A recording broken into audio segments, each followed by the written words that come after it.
है एवरीवन। तो जैसा कि जामिया का एग्जाम आपका हो चुका है एंड जो पेपर है उसके पैटर्न में काफी चेंजेस देखने को मिले, लेकिन दूसरा जो पहलू है, अगर हम बात करें जामिया के एग्जाम में, तो जामिया के एग्जाम में एक पार्ट जो रहा वो आपका जो राइटिंग पार्ट था। तो राइटिंग पार्ट के अंदर एक अच्छी बात ये हुई कि जो एग्जाम वर्ड ने फ्री क्लासेस प्रोवाइड की थी उसमें आपको कुछ क्वेश्चंस दिए थे और मैं कहा था कि इनमें से 2 या 3 आपको पैराग्राफ सेम मिलेंगे, तो वो वहाँ मिले भी। तो ये एक और पेपर भी उतना हार्ड नहीं है, बहुत सारे स्टूडेंट कंफ्यूज रहे चीजों में, लेकिन खैर हम इसके आंसर्स पे बात कर लेते हैं बिना देरी के कि इनके सही आंसर्स क्या हैं। तो ये मैंने वैसे ऑलरेडी टिक लगा लिए, थोड़े एक्सप्लेनेशन भी इनके दे दूंगा मैं। चलिए आगे बढ़ते हैं। हम सबसे पहले आते हैं पहले क्वेश्चन पे। तो पहला क्वेश्चन आपका था कि who was the last viceroy of India, कि लास्ट वायसराय कौन था इंडिया का। तो लास्ट वायसराय जो था वो लॉर्ड लुइस माउंटबेटन थे। ठीक है, ये इसका सही आंसर है, चेक कर लीजिएगा आप। इसके अलावा एग्जाम बट ऑफिशियल जो टेलीग्राम चैनल है उसमें भी आंसर सीट अपलोड कर देंगे हम, तो वहां से भी आप डायरेक्ट डाउनलोड कर सकते हैं। दूसरा क्वेश्चन जो आता है आपका वो आता है कि which vitamin help in the clotting of blood. Clotting means होता है थक्का जमना, जो रक्त का थक्का जमता है। कभी आपका जब चोट लग जाती है तो ब्लड रुकता है, वो केवल थक्का जमने की वजह से रुकता है। तो यहाँ जो उसमें हेल्प कौन सा विटामिन करता है, तो ये विटामिन के करता है। खैर यहाँ पे एक चीज बता रहा हूँ आपको, सीयूईटी जो है उसकी जो तैयारी कर रहे हैं उनका काफी अच्छा गया होगा, काफी हेल्प मिला होगा उन्हें इस पूरे के पूरे इस एग्जाम में। तो वही एक पॉइंट है जो आपको मैंने जब क्लासेस में भी कहा था कि इस चीज के ऊपर थोड़ा सा फोकस रखिएगा। सीयूईटी वाला तैयारी भी कहीं ना कहीं आपका हेल्प कर रहे हैं यहाँ पे। तीसरा क्वेश्चन जो आपका आता है वो आता है कि इन विच इंडियन स्टेट। आपको पता है कि आजादी के दौर में एक चौरी चौरा नाम का एक घटना हुआ था, वो एक गांव है और ये कहाँ पे है, उत्तर प्रदेश में गोरखपुर के पास है। अगर आप बात करें यूपी में कहाँ है, गोरखपुर। ठीक है, गोरखपुर के पास में है ये। तो इसका सही आंसर बी है, उत्तर प्रदेश। फिर आता है कि नालंदा यूनिवर्सिटी। नालंदा यूनिवर्सिटी जो है इसको डिस्ट्रॉय किसने किया था। तो डिस्ट्रॉय मीन्स होता है बर्बाद करना, खत्म करना। तो इसको खत्म किया था, बर्बाद किया था बख्तियार खिलजी ने। ठीक है, नालंदा यूनिवर्सिटी उस दौर की दुनिया की बेहतरीन यूनिवर्सिटीज में से एक थी। हो सकता है इनसे एक आध क्वेश्चन आपको सीयूटी के एग्जाम में देखने को मिले। यहाँ शेर शाह सूरी की बात करें तो शेर शाह सूरी जो है वो कनेक्टेड हैं, खासकर जीटी रोड के लिए फेमस हैं। ठीक है, औरंगजेब जो है वो देश के अंदर लूट मचाने के लिए फेमस रहे हैं। खैर आगे बढ़ते हैं हम पांचवें क्वेश्चन पे। अब पेपर कोरियन का था तो क्वेश्चन कोरिया से ना ऐसा पॉसिबल नहीं। सवाल आता है आपका यालू रिवर से। यालू रिवर की जब हम बात करते हैं तो यालू रिवर जो है ये किन दो कंट्रीज को सेपरेट करती है। तो देखिए यालू रिवर जो है ये ना तो नॉर्थ कोरिया और साउथ कोरिया को सेपरेट करते हैं, ना साउथ कोरिया जापान को करते हैं, ना जापान चाइना को करता है। ये चाइना एंड नॉर्थ कोरिया को करता है। अगर आप देखेंगे तो चाइना एंड नॉर्थ कोरिया जो है इन दोनों का जो बॉर्डर है उस पे ये यालू रिवर है। ठीक है, यालू रिवर। और ये रिवर जो है ये वहां पे क्या करती है, बॉर्डर क्रिएट करती है। तो ये क्वेश्चन आपने जो पीडीएफ से हमने पढ़ा होगा तो वहां पे दिया गया था नॉर्थ कोरिया वाले में। एक आपका आता है जो आपका कर्माडेक आइलैंड जो है ये किस कंट्री में है। तो ये किस कंट्री में है, न्यूजीलैंड में। ठीक है, किस कंट्री में है ये, न्यूजीलैंड में है। आगे हम पढ़ते हैं तो यहाँ पे महाव जो वाइल्ड लाइफ सेंचुरी है ये किस स्टेट में है इंडिया के। तो ये किस स्टेट में है, अरुणाचल प्रदेश। यानी कि इसका आंसर जो सही होगा वो क्या होगा, सी होगा। इसके साथ साथ नेक्स्ट क्वेश्चन था कि what is the capital of Ukraine. Ukraine आपको पता है जैसा कि अभी चर्चा में चल रहा है और कहीं ना कहीं यूक्रेन से क्वेश्चन आना बहुत ही नॉर्मल था। तो यूक्रेन की जो कैपिटल है वो क्या, कीव है। ठीक है, मॉस्को आपको पता है रशिया का कैपिटल है। उसके बाद नौवां क्वेश्चन जो था, नौवें क्वेश्चन की अगर हम बात करें तो इसमें यह था कि when was the Bangladesh formed as a separate country. देखिए अगर हम बात करें बांग्लादेश जो है ऑफिशियली इसका जो डिवाइडेशन था वो 1905 1906 में ऑलरेडी हो चुका था, लेकिन अगर हम इसे एज कंट्री की बात करें तो 1971 में बना था जब हमारे देश में इंदिरा गांधी की सरकार थी। और इंदिरा गांधी की गवर्नमेंट के टाइम में ये 1971 में आजाद करवाया गया था, क्योंकि पाकिस्तान इस पर कहीं कब्जा करने की कोशिश कर रहा था। ठीक है, ये उस दौर की बात है, तो इसका सही आंसर बी होगा। इसके बाद आपका आता है किमची। बहुत बेसिक सा क्वेश्चन था, किमची एक कोरियन डिश है। ठीक है, कोरिया की नेशनल डिश है ये।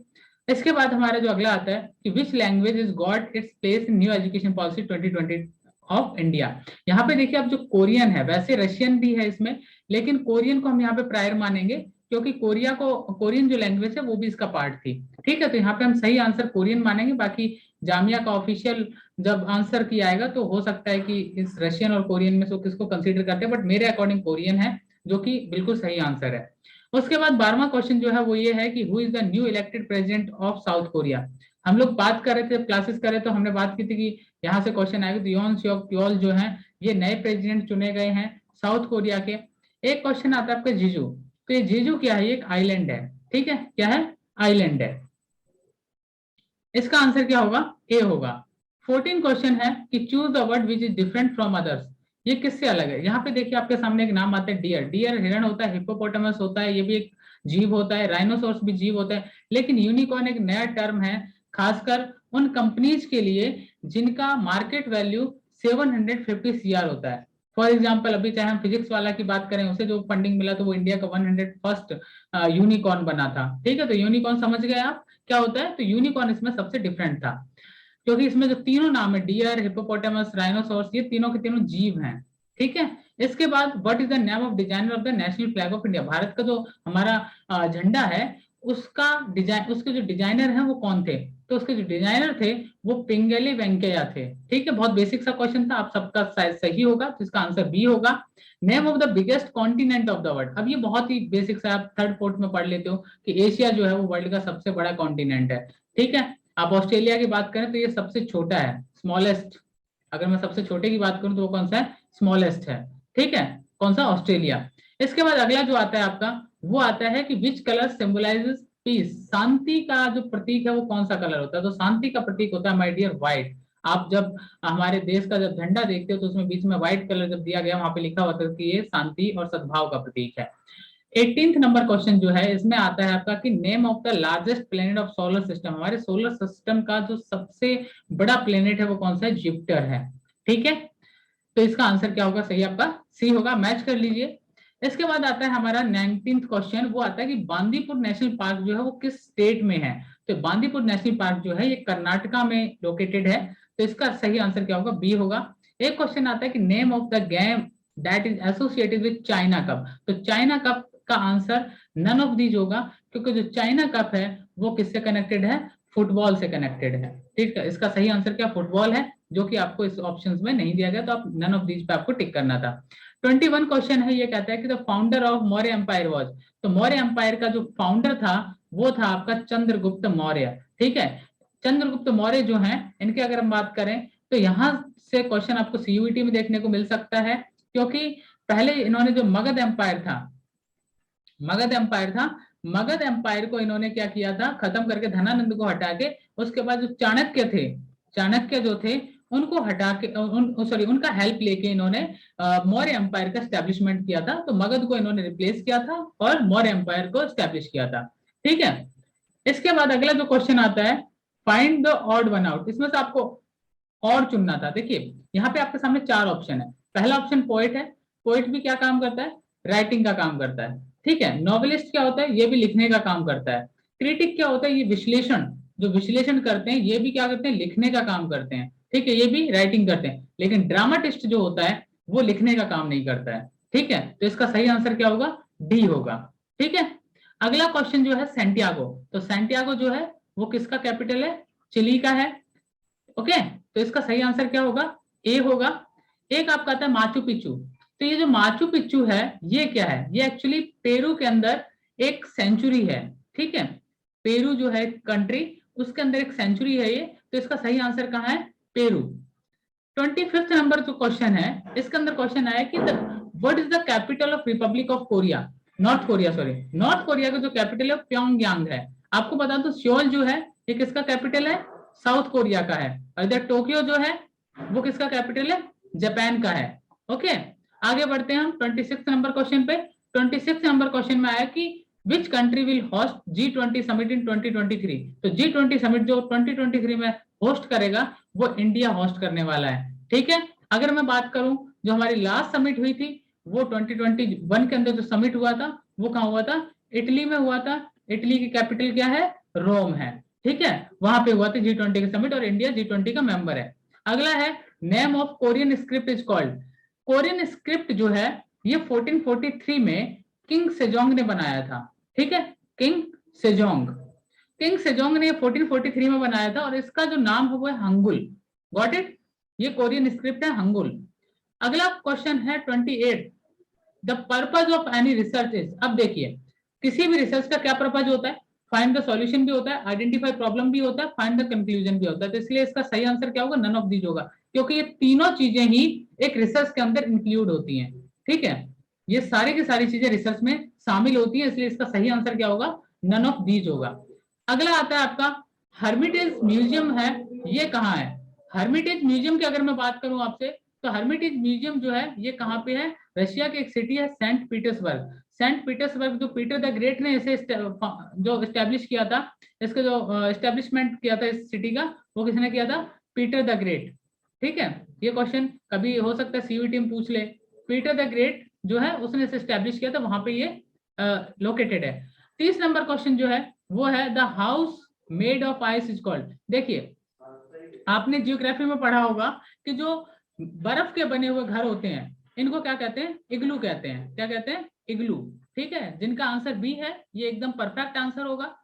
31st क्वेश्चन है कि what is the full form of ISRO. ISRO आपको पता है कि इंडिया का स्पेस जो रिसर्च प्रोग्राम होता है उसको ये ऑपरेट करता है, और इसका जो सही फुल फॉर्म है वो होता है इंडियन स्पेस रिसर्च ऑर्गेनाइजेशन। ठीक है, बाकी की ये तीनों फुल फॉर्म काम की नहीं है आपकी। ठीक है, इसका सही आंसर क्या होगा? सी होगा। अब आता है अगला क्वेश्चन कि जो तापी रिवर है उसका ओरिजिन कहाँ से होता है? ठीक है, हर रिवर का ओरिजिन किसी ना किसी रेंज से होता है, हिमालय से होता है, कहीं ना कहीं से होता है। इसी तरह अगर हम तापी रिवर की बात करें तो इसका जो उद्गम है, हिंदी में ओरिजिन को कहते हैं उद्गम। उद्गम जो है ये कहाँ से होता है? सतपुड़ा जो रेंज की पहाड़ियां हैं वहां से होता है। ठीक है, इसके बाद एक क्वेश्चन आता है डीमिलिटराइज्ड जोन, डीएमजेड। डीएमजेड किन दो कंट्रियों को आपस में बांटने का काम करता है? ठीक है, देखिए नॉर्थ कोरिया और साउथ कोरिया के बीच का जो बॉर्डर है उसका दूसरा नाम है डीएमजेड। क्या नाम है? डीएमजेड। अब देखिए, आपने पढ़ा होगा 38 पैरेलल। 38 पैरेलल जो है ये इसके बॉर्डर का नाम है। इसका जो बॉर्डर है उसका नाम क्या है? 38 पैरेलल है। ओके, तो यहाँ पे जो डीएमजेड है, जब 1950 से लेके 1953 के बीच में वॉर हुआ था, आपको पता होगा, साउथ कोरिया नॉर्थ कोरिया के बीच में। तो इस वॉर के दौरान यहाँ पे डीएमजेड क्रिएट हुआ था। यहाँ पे जो प्रिजनर हुआ करते थे, प्रिजनर जो सोल्जर्स हुआ करते थे, उनको रखा जाता था। एक स्ट्रिप है। ठीक है, ओके, तो ये डीएमजेड कहाँ पे है? नॉर्थ कोरिया साउथ कोरिया को आपस में बांटती है। अब ये जितने भी नाम है आपके, चोसुन लोबो, आपका डोंग अल्बो, ठीक है, योन हाप, केबीएस, एमबीसी, वाईटीएन, कोरिया हेराल्ड, अरे रंग, ये सब किससे कनेक्टेड है? ये एक्चुअली मीडिया से कनेक्टेड है। कुछ इसमें प्रिंट मीडिया है, प्रिंट मीडिया का मतलब न्यूज़पेपर्स, कुछ आपका यहाँ पे जो आज का वेब मीडिया वगैरह उसके कर, लेकिन टोटल ये सब किससे कनेक्टेड है? मीडिया से कनेक्टेड है। Got it. अगले क्वेश्चन पे आते हैं हम। अगला क्वेश्चन हमारा 35th क्वेश्चन है, south Korea divided into how many provinces. मैंने अपने कल ही एक स्टूडेंट ने सवाल पूछा था कि कितने प्रोविंसेस हैं, तो इसका जो सही आंसर है डियर वो 9 है। और इसका हमने जामिया का जो हमारा ग्रुप था उसके अंदर ये मैंने कल अपलोड भी किया था कि देख लीजिएगा एक बार कि कितने प्रोविंसेस हैं। टोटल 9 प्रोविंसेस हैं। इसका सही आंसर कितना होगा? 9 होगा। ठीक है, अगला क्वेश्चन आता है कि which country is called the plastic surgery capital of the world. आप साउथ कोरिया जो है ये पूरी दुनिया का सबसे बड़ा हब है प्लास्टिक सर्जरी का। ठीक है, तो इसका सही आंसर क्या होगा? South Korea. ठीक है, इसके बाद 37th क्वेश्चन आता है आपका। इसके अंदर आता है कि the writer of book Humayun नामा। तो हुमायूं नामा किसने लिखा था? गुलबदन बेगम ने लिखा था। ठीक है, हुमायूं नामा किसने लिखा था? गुलबदन बेगम ने। नेक्स्ट क्वेश्चन है दोगदो। दोगदो क्या है? दोगदो एक आइलैंड है। दोगदो क्या है? एक आइलैंड है। Got it. इसके बाद 39th क्वेश्चन जो है ये अर्थ डे आप कब बनाते हैं? तो ये 22 अप्रैल को बनाते हैं हर साल। और लास्ट क्वेश्चन आपका जो है वो है who publish the human development index HDI। तो इसे कौन पब्लिश करता है? तो यूएनडीपी करता है। ठीक है, तो यूएनडीपी इस लिस्ट को पब्लिश करता है। तो ये आपके 40 क्वेश्चन थे जिनके आंसर्स आपके सामने है। अगर आप इसका पीडीएफ भी लेना चाहें तो एग्जाम वट ऑफिशियल जो हमारा ऑफिशियल टेलीग्राम चैनल है उसे ज्वाइन करना ना भूलें। साथ ही साथ चैनल को सब्सक्राइब जरूर करें। तो आपको किसी भी तरह का हेल्प चाहिए तो आप इन नंबर्स पे मैसेज करके या कॉल करके हेल्प ले सकते हैं। बाकी अगर मैं बात करूं 4 पैराग्राफ्स की। तो 4 पैराग्राफ में एक हमने बात की थी लैंग्वेज वाले पैराग्राफ की, दूसरी हमने बात की थी रिलेशंस की। तो ये दोनों पैराग्राफ जैसे हमने क्लासेस में किए थे हूबहू वैसे क्वेश्चंस आए, और जो जिन स्टूडेंट्स ने फ्री क्लासेस बहुत अच्छे से कवर की थी उन स्टूडेंट्स को इसका फायदा बेखूबी मिला है।